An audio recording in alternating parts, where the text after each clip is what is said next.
Okay. Hey, Lorna, welcome back. Hey, thanks, Douglas.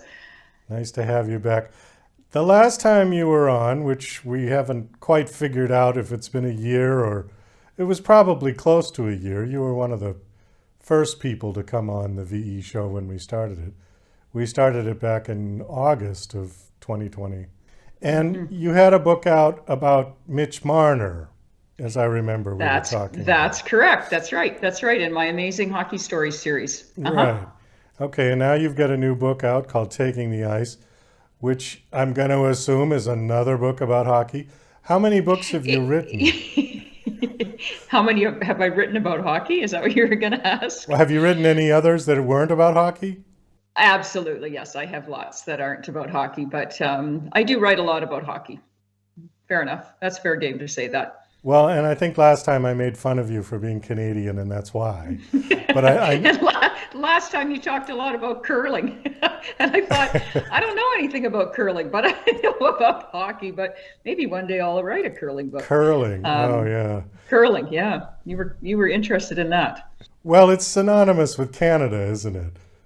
Yes, it is, and so is hockey. And so So is that's hockey. probably why I write a lot of hockey books. But hockey is synonymous with the U.S. right now too. I mean, you're down in Vegas, and those Vegas Golden Knights are like, they're moving and shaking. Yeah, I've heard that. I haven't really followed them. I mean, I grew up in Boston, so when I was a kid, it was Boston Bruins. Somehow, ice hockey in the middle of the desert just doesn't, it's like antipathetic. Do you know what I mean? Well, yeah, I do, but Vegas has done a brilliant job. Like they've done a brilliant job of their fans and and their mascot and everything that goes with the game and with their outside like their game day events are pretty good. Oh, well, I think the marketing is tremendous, what they've done. Yeah. Hmm. Now, it remains to For be sure. seen how good the team is going to be. Well, their team's always pretty good. All right, we'll see. You might actually get me into following this thing because I really haven't followed hockey since I was a kid in Boston with the Bruins, and it was always the Bruins versus the Rangers or Toronto. Those were like the three Yeah. major competitions, right? Yep. Or Yeah, Montreal. or Montreal. Yeah, the Canucks Yeah. were definitely. Yeah. Yeah. Well, you should go to one game. That's all I'm going to say is go to one game All and right, see what you think. I may take you up on that. Okay, so Mitch Marner was last time. Did we talk about Terry Sawchuk at all in the last interview? No, we didn't. Okay, because I had the guy on who made that film Goalie. Have you seen it? Yes. This Yes. okay, and I forget his name, but he's Canadian also. Mark something from Newfoundland, I think. What was amazing to me back then was they wore no helmets, no face masks, leather padding, which when it got wet started to get heavy. Brutal game back then. Yeah. Very different game. Very different game than what it is today. And I mean, I think the game has come along with I mean, the pads are bigger. There's probably less goals because the pads, especially goalie pads, the goalie pads are bigger and they wear, bigger helmets for sure, like face masks. And I think it just is helping the game out. But then the players are faster. They train so much harder in the days now. Like they train, 12 months of the year. So it's just a little bit different game. It's almost like cars, the old car where you didn't have to wear a seatbelt because we didn't go all that fast. And now, seatbelts have come in and all of that. So it's sort of similar, right? It sort of takes on that safety issue. Yeah, that's a good analogy. Although, do you think it's sort of lessen the excitement of the game where they're not beating the crap out of each other on the ice like they used to? I don't think so. I think because the skill is so much greater now. Like the skill is phenomenal right now. Like the moves that the players are doing are incredible, especially and even young kids are doing these moves. That just changes the game completely. And I think the skill is where it's at right now. So they have taken out a lot of the fighting. I mean, they get suspended if they fight, so they can't fight as much as what they did in the old days. where Dave Semenko would come out for the Edmonton Oilers and just beat anybody up who touched Wayne Gretzky. So there's a lot of difference in the game today than there was, when Terry Sawchuk played, for sure. Well, it's probably a bit more professional these days rather than just like a bunch of barbarians skating around on the ice, right? Well, I'm not sure I'd call them barbarians, but that's okay. That's okay. You can call them that. Oh, it's just my sense of humor. I know. I'm teasing you. Okay, well, all's fair. So the book is called Taking the Ice. Why don't you tell us about your new hockey book? Oh yeah, it's a middle grade novel, and I want to tell you that there's more substance to this novel than hockey, but it is about a young boy who his father played in the NHL, and he played for the Florida Panthers, and then his father passes away. So the family, him and his mom, there's only him and his mom left, so they have to move back to. They're going to move back to Canada to some really small, cold. Town in the prairies. And I kind of picked that prairie town because I do a lot of traveling. I did before COVID through the prairies. And I go to school visits and I get to all these small towns. And every time I came to one, I'd see the arena. And this is very Canadian, that these little tiny towns they have the silo, like the hay silo, Yeah. and then they have an arena. And the arena is kind of like the hub of the town. So I really wanted to, I don't know, I always said to myself, I'm gonna set one of my books in one of these towns one day. So I did with this book, and it's difficult for him because he's suffering from grief. He has a bit of anxiety, and I think a lot of young athletes and young kids have anxiety these days. So I wanted to add that element into it of he's anxious for his tryouts, he's anxious to go to school, he has to start a new school. It's all different. Everything's different for him. So that's sort of the substance to the story. And then, of course, there's the hockey team. And he doesn't make the team that he wants to make. And that was the other thing that I wanted to put in the book, because my son played hockey. And there were a lot of times he'd go to his tryouts and, it'd be, are you going to be on the 1 team, the 2 team, the 3 team? And it's very big in Canada that happens. And that's all the kids talk about on the playground. So, and there were times when he made the 1 team and there were times when he made the 3 team, and he would be devastated. He'd be wanting to make 1 or 2. And so this boy doesn't make the team that he wants. And the team is a little bit of a team of misfits. And then, of course, there's the boy who gets put on the team because his dad is he's such a hockey dad.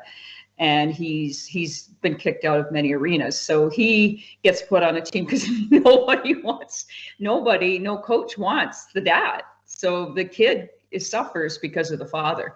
Anyway, so there's this team, and there's a little bit of misfits. And of course, he bullies some of the other kids, and there's a lot to the story that goes on. Okay, and you said the age group for this book is? I'm going to say 8 to 12. 8 to 12. Okay. Yeah, 8 if you're a good reader, because it's not a short novel. Like it's a little longer. Like, it comes in at probably high 200s in page count. So it's not we have these high-low books. I've written a lot of high-low hockey stories that are considered a higher concept but lower vocabulary, and they're shorter pages, shorter chapters. And this one is a little bit longer and definitely has that substance to it. So it has some subplots, and it has the main plot, but it also has all these other subplots with a lot of characters as well. And this is a fiction, right? Yeah, it's a novel. Mm-hmm. Oh, okay. Yeah. So the Mitch Marner. Do you want me to show it to you? Yeah, sure. You were going to put it up. There it is. There we go. Okay. Taking the Ice. See, it's a little bit thicker. So it's a little bit thicker, but yeah, it's like a regular book. I think you know what? I'm trying to tell people that it's not just, and librarians and teachers, like it's not just a novel to recommend to the hockey player. It is a novel to recommend to anybody, kids who are maybe dealing with grief, or kids who are dealing with anxiety, or kids who just like sports, or kids who maybe play soccer, or kids that just like activity. I mean, I think that it's good for all of that, because there's school scenes, there's hockey scenes, but there's also the school scenes and the camaraderie between the teammates outside of the ice as well as on the ice. The book you wrote about Mitch Marner was more of a biography, right? 100%. And just FYI, I have a new one on Alexander Ovechkin in the same Uh-huh. series. All right. I have a new one. So I did write Mitch Marner, and that Mitch Marner was the fourth in that series, and this is the fifth one in the series. And they're nonfiction biographies for sure. Yeah. And they're suited for, I would say, kids like anywhere from 7 to 12. Like, because they're a lot easier reading. There's some graphics in it, and there's photos as well, like real photos of the person. So yeah, so I've got 2 books out this fall. That one's not out till October though. What's more challenging for you, to write a biography or to write a fiction? They're both challenging in their own ways. With the nonfiction, I find the stats super challenging because I'm not a super stats person, and there are stats people in the world of sports. I mean, there's stats in baseball, there's stats in football, Sure. and in hockey, and there's people who love stats. Like they roll them off their head. Oh yeah, 1962, Terry Sawchuk made that save, and it was in the game against so and so, and it was on such and such a date. It was in the third period. It was his second shot of the night. I'm like, really? Like, you remember all of that? I don't. That's kind of stuff doesn't sink into my brain. So I have to do a lot of like watching, stopping videos. I have to, get on the websites to find out what all their stats are, that kind of stuff, right? In this year, what did they accomplish? So that's the harder part of the nonfiction, but I do enjoy like researching people and learning about their stories. Like Ovechkin was really interesting because he grew up in Russia. So it's a totally different minor hockey situation than anywhere in North America. It was interesting to find out about him. And then with the novel, of course, I love writing novels. Like I really do love novels. But you have to get your plotting and your pacing and your characterization. And there's a lot of timeline things that you have to work through. Like, is it Saturday and they're playing, and now it's Monday and they're back in school, but what happened to Sunday? That kind of thing, right? So timelines are very interesting with fiction, but I do love plotting out a novel. It's really fun. It's funny about those stats guys that you mentioned, because some of those guys are like borderline Rain Man. Oh, 100%. Yeah. Yeah. And they know them. They know their stats. Oh, Like, sure they do. it's crazy. It's Yeah. crazy. Like, they remember stuff, like, and they'll remember everything. And it's like, wow, okay, yeah, I think I saw that happen. That was a long time ago. So that's the part with the nonfiction that I find challenging. Well, we've got just about 1 minute left. I gotta ask you, and I've been saving this for the end of the interview, but what other books have you written that are not about hockey? Oh, okay. Interesting. I have a whole series of books. It's called my one-to-one series. And I'm actually just finishing off the 5th book in the series. And they're all about kids the Best Buddies program. So the Best Buddies program was I know we only have a minute, was started by the Shrivers actually in the States. And it runs all through the States. And it's where they pair kids in high schools or universities with, so you'll get somebody who might have an intellectual challenge to somebody who doesn't, and they pair them together.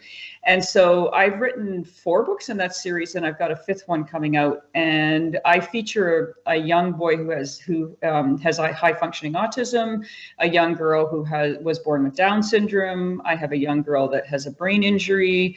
I've covered characters that have fetal alcohol spectrum disorder. So I have all kinds of different characters in these books, and they're not hockey at all. They're all about those spectrums and people being on the spectrum and different, so Down syndrome, of course, isn't on the spectrum. They're born with it, but different sort of abilities.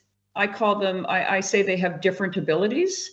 And that was a beautiful series to write. I've really, really enjoyed it. And the next book actually features a girl that's also dyslexic. So right now I have the Canadian Dyslexic organization, some women who work there reading the books for me just to vet them for me, because I do get them vetted before they go to publication.